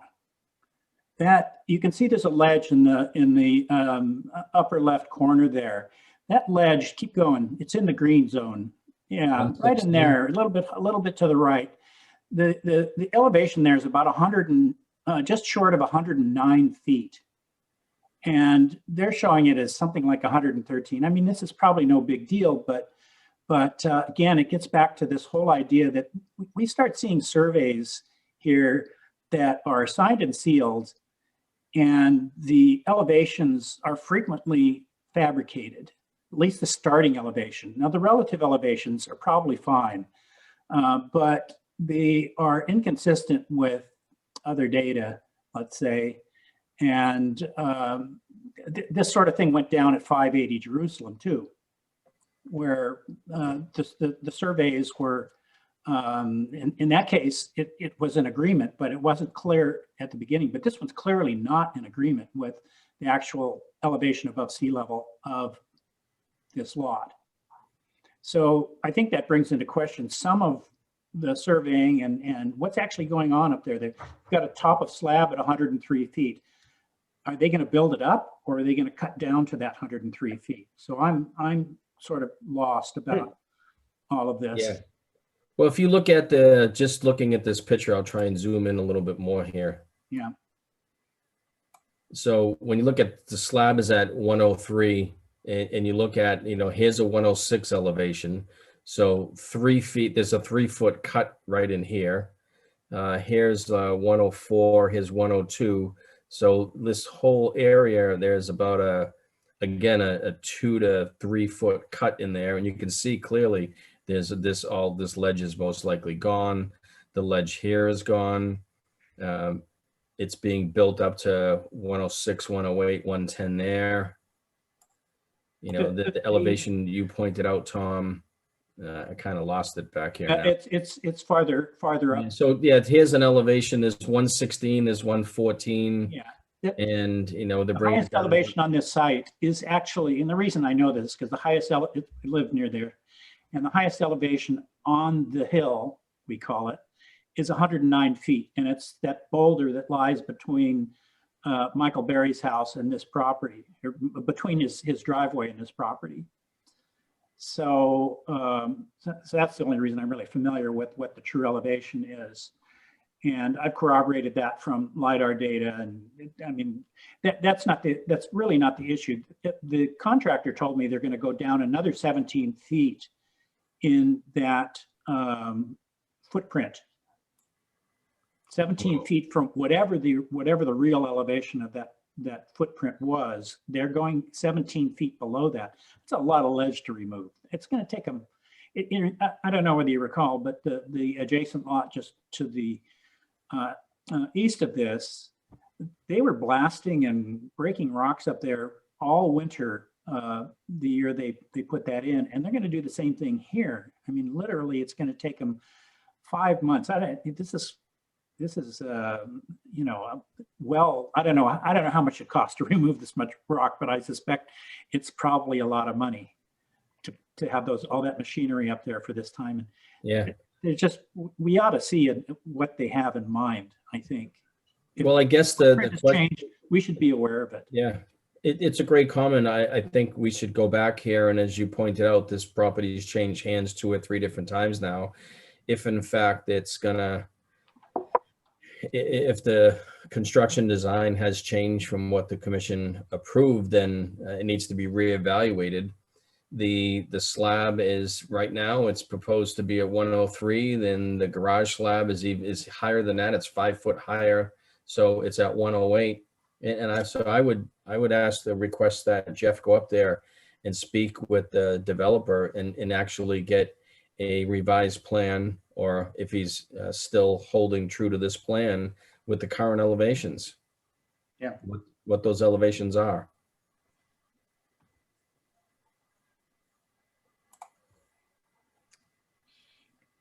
Okay. Once it starts changing hands, we have to really check in on these properties a bit more with the developers and construction teams, because they may not be fully aware of what we've approved, and we need to be really on top of them. I don't know how often that changes, but I think that's a big warning.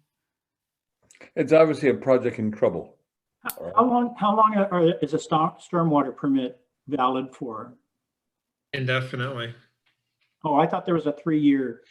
That the 3 years just for the notice of intent order of condition application, but the stormwater is indefinitely.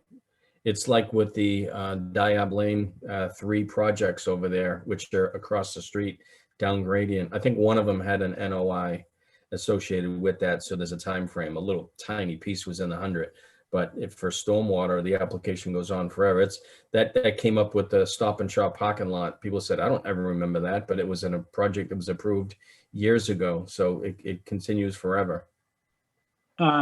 Just talking about that Diab Lane lot, Matt Shannon his attorney was before the sewer commission this week. So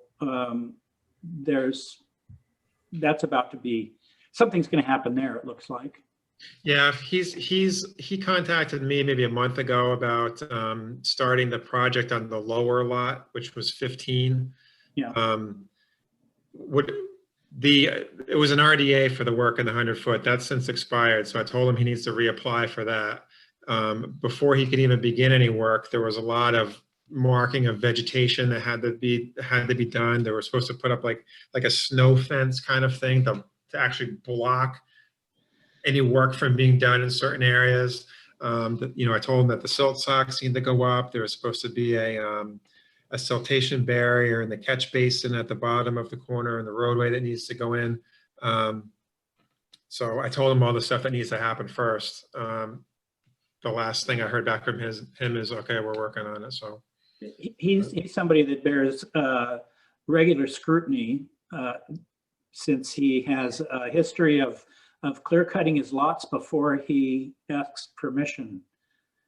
He did some cutting on all of those 3 lots without permission, and he basically clear cut that property across from Mary Lou's Coffee on 3A, and he did the same thing at Templar House. So he has and he may have done the same thing on his Wendy Hill properties. So definitely somebody we need to keep our eye on. Bad character. Even in the dark of the night, he could go in there and clear cut it. So. Okay. Anything else? Anybody? I just want to let everybody know town hall is back to phase 2, step 1 or something. What does that mean? That means that I was working 5 days a week from September on. We had been all summer long, I was doing Wednesday, Thursday, and every other Friday, and the woman that works with me was doing Monday, Tuesday. We're back to that schedule, but I'll be working from home remotely. So if you need anything, you can always reach me. The only things I cannot access are the files because I will be out of the building, but I will be working at home. And that's for everybody in town hall. They've gone back to that indefinitely, who knows? Does that mean you're working 5 days a week? I didn't understand that. I'm not in the actual office Mondays and Tuesdays, but they did give me a town computer that I can use at home. So I will be working remotely. So stuff will still get done. But if it's something that's already in the system, I can access it. If it's a folder or something like that, you'd have to get a hold of Jeff to get it because he'll be in the office. Could you give us your cell phone number so we can contact you, Angela? What? How else are we going to call you?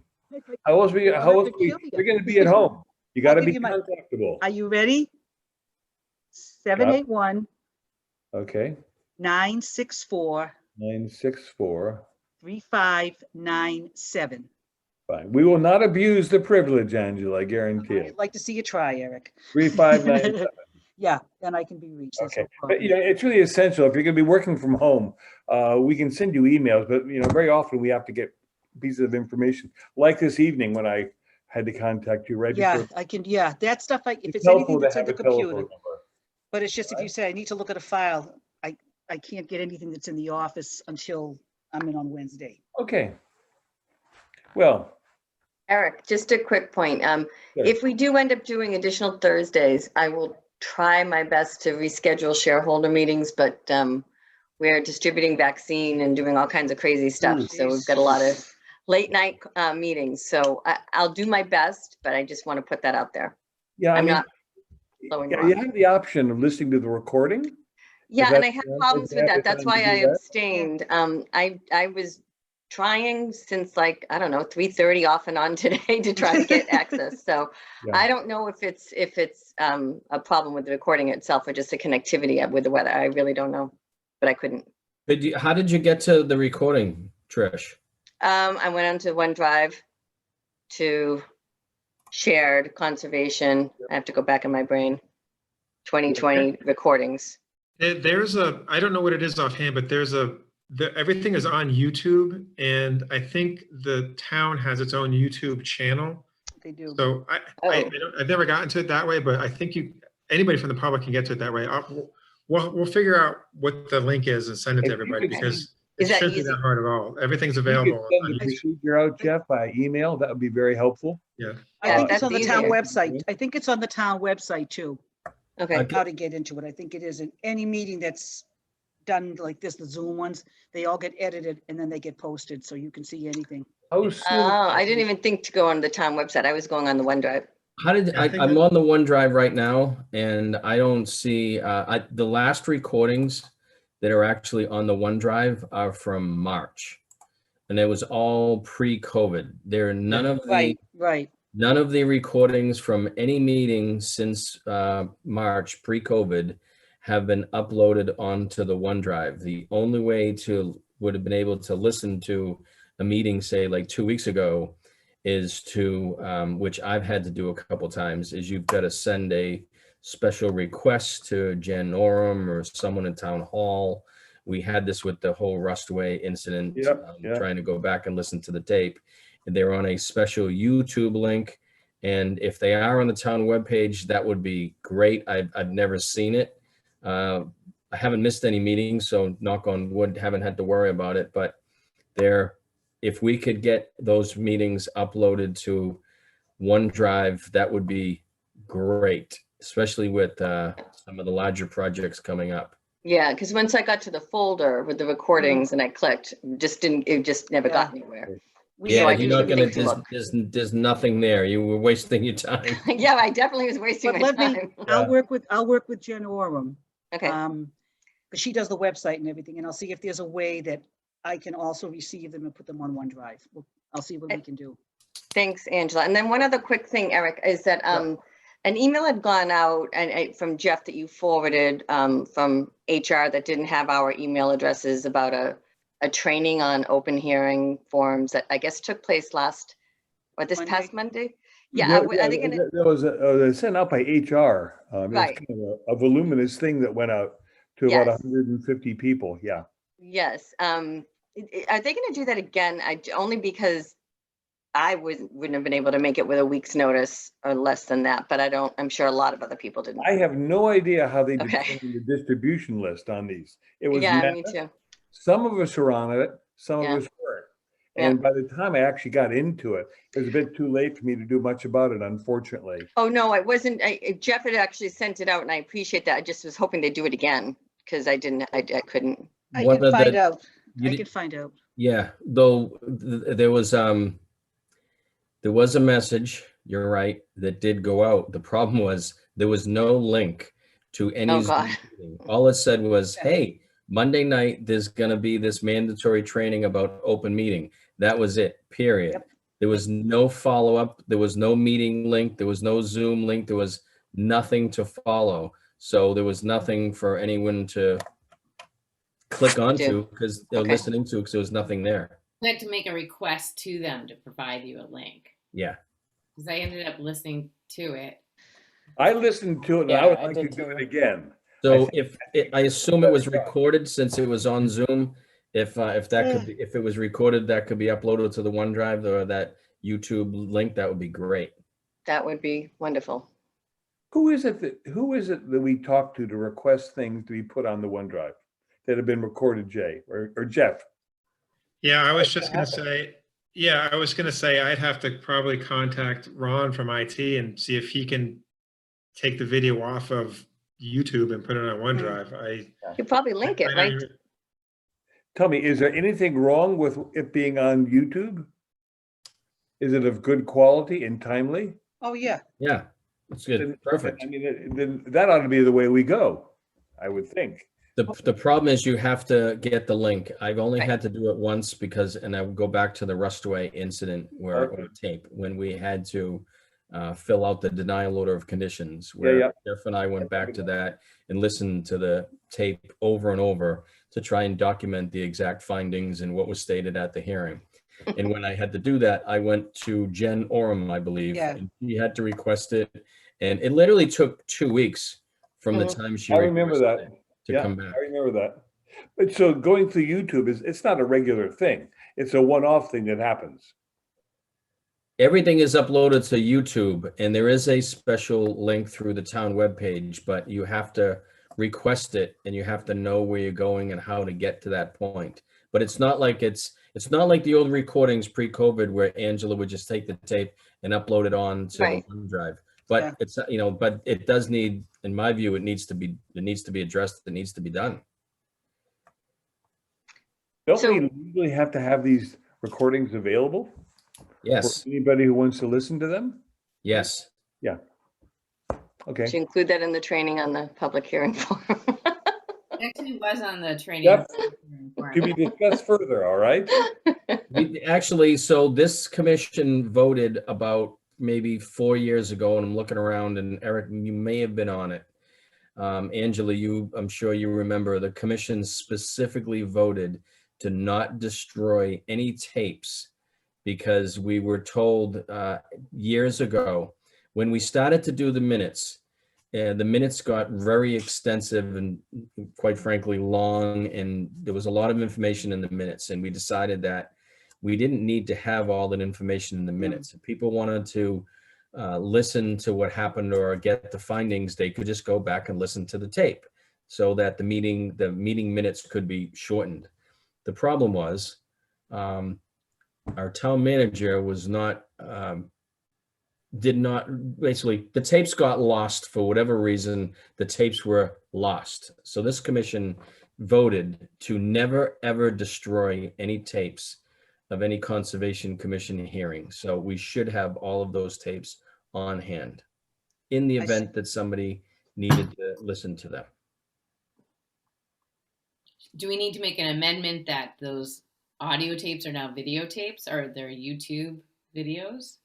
No, I think the same thing No. would apply. No, Jay's got a good point. Those, who knows what's going to happen to YouTube in the future? We should have copies of those. So I'll talk to, well, I guess Angela and I can talk to Jen first, see what she Yeah. says, and then we'll probably have to get Ron involved to somehow get those Yeah. videos from Yeah, YouTube it should be. onto OneDrive. It should be a townwide problem, Jeff. And for planning, and everybody else has a similar sort of issue, right? Yeah, I don't know what their policy for retaining their recordings are, though. The policy is, this is, I don't know if it's state or what, because other places I've worked at too. Once you have an approved set of minutes, you don't need the tape. Right. But I don't really, I mean, I keep it on my recorders. I have most of the meetings. And now we can access them through YouTube as well. But And that's a practice that we do not want to adhere to, because once minutes are approved, there's no record of what was said. And We've to never, think we've back never to- adhered to that. We've Yeah, never, I've thinking never back, done it that looking way. back, the actual reason that we had to go request the tape for Rust Way was because I got a FOIA from the applicant requesting a copy, a copy of the or transcript of the tape. They did their own transcript, but they requested a copy of the tape. Mhm. So that's why we had to provide a copy of the tape to the applicant. No, and I don't believe in getting rid of the tapes. Just No, because the minutes have been approved. You know, if it's something like someone's, I mean, if we didn't save an RDA, it may not be disastrous, but the big meetings that involve a lot of stuff and could possibly lead to litigation will be kept. if anybody's ever been to court, and Heather, the first thing they're gonna say is, we want a transcript of the meeting. And if you say, oh, we don't have one, that's not looking too good. No. Well, but if you don't have it, on the flip side, if you don't have it, you don't have it. So, and there's no requirement by the state that you have to save That all of sounds like the recordings once you have the minutes. So it's, it's a double-edged sword. Yeah, yeah. Sometimes it's more convenient to not I'd have. rather have the tape. Alrighty, Jeff, we have a project, 2021, right? It's to get these things up and available quickly, the recordings. Not sure how we're going to do it, who's going to do it, where it's going to happen, but it's clearly something we and I think we owe it to the public also, Jay, all right? Yeah. Because this information's got to legally be available. And right now it's worse than pulling a horse's tooth, all right? What else is there? Anything? I have a 48-hour issue that I'll bring up. It's a question for Jeff. Since we have a new building commissioner here that has replaced Bob Egan, what is the interaction with the building commissioner with you as far as conservation and what role he's playing? I know Bob Egan was I don't know whether you want to call it supervisor or go-to person, but how is the new building commissioner interacting with conservation now? Yeah, he still has the same role where he's in charge of inspectional services. So us, Board of Health, zoning and planning, I think he manages all three of those departments. I mean, we're still kind of feeling each other out at this point. He's only been there a couple of weeks, so we really haven't worked that much He's gonna together. come to you. We had a meeting, this is my first Zoom today, Jay, and I met the fellow for the first time. Very nice man. Very nice, yes. He doesn't have any conservation experience of any great degree. And although he knows what an NOI is and some of the vocabulary, and I was not able to get him to answer that question. So I think it's to be defined, all right? It's no big change, apparently, so. But No, I it's think he's gonna be something for good. 2021 to work on. We need to substantiate it and find out what his attention is. If he wants to help, he's got to get involved. He's got to spend the time. All right, He so wants to attend a meeting. We're trying to set that up, probably in January. He couldn't make it tonight, but he is You mean trying. a And Concom meeting. yeah, he wants to do a Concom meeting. And He just I sits mean, there he's and- already doing things in the office that, like, we're going to be using Permatize to a greater extent. He seems to be very hands-on and very concerned and very good. I get a really good feeling about him. the people from planning and the zoning were there talking about permitize. I didn't even know what it was, all right? But apparently it's a big software for these other areas in terms of permitting and everything else. And What most places do is, I used to get like paper permits, I'd get at least 30 a week, if not more, different departments. What a lot of the contractors do is electronically. They send the information in, I send them what it's going to cost, they pay it, and then we take it from there. It's a very good system, and it's got a lot more potential than we were shown by the people that installed it for us. And John's worked with it in Hingham. in conservation? No, in Hingham, conservation is its own separate department. Okay. I wish I could answer your question, Jay, but I didn't get much of an answer myself. All right. That's okay. To be worked on in 2021 or in the meantime. Okay. I just, well, are we still on 48 hours or You're always on 48. You got it. Although James is not here, and I don't know if he'll ever get this message, but I want to thank James for his years of service on the commission. In the past week. He's had to step down to attend to other matters. So I'll leave it at that. There's, Eric alluded to, and I don't want to steal your thunder here, but we're down to 6 commissioners. Eric will have to work with the select board to, what typically happens is one of the associates moves up to take on a full-time voting role. We'd have 2 associates now. Bear in mind that in 6 months and 14 days, but who's counting, there will be a full-time position open up anyway, with me leaving the commission. So regardless of the outcome of whatever the select board chooses to bring up with an associate, there will be another position open. There's a lot of upward mobility in this organization, more than most companies, I think. A lot of promotion opportunities. Yeah. I want to thank James if he's listening from far beyond for your years of service. Thanks, James. I've several times tried to get through on telephone, have not been successful, but I will certainly keep it up, Jay. And I will pass on those words when I get through to him. All right. Everybody, anything else? 48 minutes, 48 hours, whatever it may be. Okay. Thank you very much. Let me just say happy holidays, Merry Christmas, whatever, to all of you. And we'll see you, on the 7th of January, Jeff? Yeah, motion to adjourn. Adjourn. No, not yet. I'm still talking 7th of January, Jeff? Confirm. Yeah, 7th. And he and I will meet next week to look at the agenda as you're talking, Jay, to sort out the various items and put something workable together for the first 2 weeks of January. All right? Motion to adjourn? Second. All right. Everybody in favor? Aye. Let's do a roll call. No roll call. Do have to do the roll call. No roll call for this, Angela. You've had it. Thank you very I'm much. sorry. Have a great holiday, everybody. Happy holiday. Have a good night. Yeah, Bye. happy holiday. Bye-bye. Holidays, everybody.